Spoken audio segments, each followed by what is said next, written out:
Hello, West Bridgewater. I'm Ellen Snoeyenbos, the library director here in West Bridgewater, and I have a few exciting updates to give you to let you know what's going on in the library this month. The first and the most important update to give you is that tomorrow, on Wednesday, October 4th, our old sidewalk is going to be ripped up and a new sidewalk is going to be laid in front of the library, along the side of the library, and a new handicap ramp is going to be installed way over on the west side of the library. We're very excited about this, but it is going to involve some disruption of entrances. So what we're asking people to do for the next week or two is to enter on the west side of the building over by the steps and come in that way. There's also a handicap ramp you can use if you have or you're in a wheelchair or a walker, and come in that way so that that leaves the entryway open and available for the big machines. Now, another thing that this will impact is parking. So if you're used to parking right in front of the building, that's going to be a problem because all of that area is going to be taken up by machines. So we encourage you to park on the other side of the parking lot and also over by Friendship Park and maybe even as far down as the Senior Center. This project is a long time in coming. I'm very excited about having it be done this fall in terms of safety and the look of the place. But just you'll have to bear with us for the next 3 or 4 weeks while we get the job done. So that's the first and most important update to give you. We have a few wonderful programs coming up this fall, one of which is happening on Saturday, October 14th, and it's by our very own Chris Lawrence. Chris has been doing a lot of digital archiving of his family photographs and slides and documents, and he's going to be showing us with a demo how to use the scanner in the history room and how to organize your files and precious documents in a way that really is meaningful to you, that you'll be able to access easily in the future, and also that you can then share with others. That's on October 14th, Saturday, October 14th at 10:30 in the morning in the history room. Now, most of our programs are on Saturdays, but here's a program that's coming up in a couple of weeks on a Wednesday. Wednesday, October 18th, the Gravestone Girls are coming.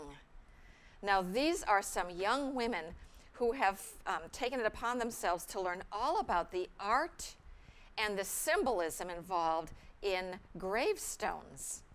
And they do a really exciting job of explaining the history of gravestone artwork, the symbolism that it involves, and all sorts of things about death in previous centuries.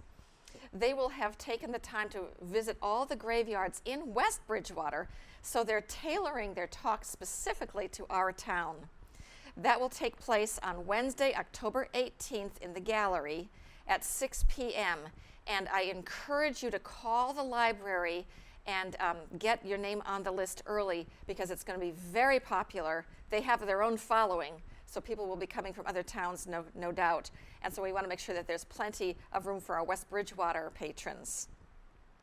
And last but not least, our October programs end with Teresa Stewart, who is a sleep therapist, and she's going to tell us how to get your baby to sleep and back to sleep in case they wake up. Sleep training for infants and toddlers is a real difficulty for many parents, and with the kind of schedules that we're all operating under, adult sleep is as important as infant sleep, and so making sure your child has a really comfortable and regular sleep routine in terms of getting to bed and staying asleep is going to help your mental state as well as your child's. That also will need to be pre-registered for, and that's going to be on Saturday, October 28th at 10:30 in the morning in the meeting room. And it'll be about 1.5 to 2 hours of a lot of information. So that will be very exciting to take in. Looking way farther ahead, I want to let you know that the West Bridgewater Public Library is going to participate in the Hour of Code in the first part of December. Hour of Code is a national awareness and activity week that's sponsored by computer science educators all over the world, actually. And we're going to be participating in West Bridgewater, and we're going to have lots of activities on how to learn to code for young people and adults. Everybody is able to learn to code. Don't think that you're too old or too artistic or too fly-by-night to be able to learn to code. Most of coding is a process of learning to follow logic and be able to go step by step, create your own step-by-step program. So it's going to be a lot of fun, and we anticipate a lot of participation in our hour of code activities.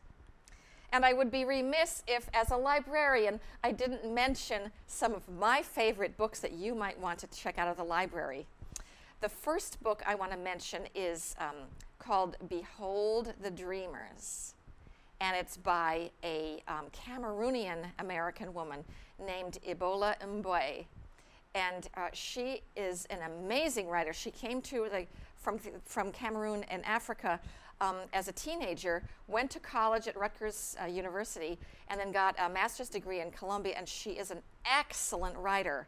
And her book, Behold the Dreamers, is about a Cameroonian couple who've recently moved to New York, and the wealthy Wall Street couple that they work for, and then what happens to all of them during the big crash of 2008, 2009.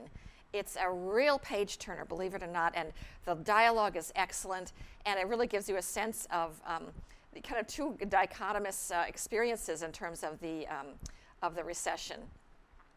Another book I want to mention is the book that our book club is talking about this month, and that's City of Thieves by David Benioff. And it is another amazing page turner. It's a thriller. It's an action-packed thriller set during the siege of Leningrad in World War II, and it involves two boys. One of them was in the Red Army, and he got picked up for being a deserter, and the other is a Jewish boy who gets picked up for trying to take bread and objects off of a downed Luftwaffe airman. So they're both brought together in the prison, and the commandant gives them a chance to save themselves.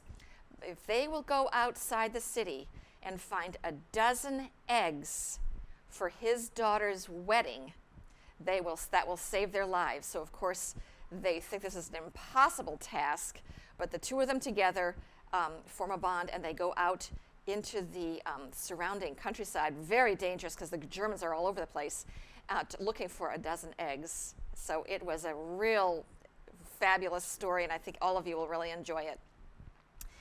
The third book that I want to mention is a book that is something that I think will appeal to many people who are podcast listeners or really love science, and that's the book Star Talk by our favorite astrophysicist, Neil deGrasse Tyson. This book is based on his podcast called Star Talk, and it's pretty much like great two-page spreads answering questions of like, why do we want to go to Mars, and what do astronauts wear up in the space station these days as opposed to what the Apollo 11 astronauts wore? How do you eat? How do you go to the bathroom at the space station? And it's just a whole lot of fun and just incredibly informative. And if you know Neil deGrasse Tyson at all, you know that he's got a great sense of humor, and he is a great storyteller as well. So that's a nonfiction book that I highly recommend. And the fourth book, the last book on my list, is Station 11. Now, this is a book my daughter gave me last Christmas, and I wasn't sure I was going to like it because I'm not a huge dystopian future fan, but I started it on the train down to Washington, D.C., and I couldn't put it down. The premise of the story is that there's a huge bout of flu that goes across the world, and many people die of the flu. Now, there's a group of people who survive, and they're kind of holed out at this airport, and band together and they have to find food, and they're worried about where their friends are, and some of them leave the airport in search of their friends, and it's a real page turner again. And I was worried that it was going to be unhopeful and really depressing, but funnily enough, it's a hopeful book, which I think is always really nice to end on. So those are some book choices that I highly recommend you check out of the library. And then, of course, our programs. And don't forget that this next month is going to be a little tough to get into the library because of the sidewalk project. But please don't let that keep you from the library. We want you to come in, and we want you to participate in all the ways that we offer to our patrons. So come on down and do your best to get in the building. So we'll see you soon.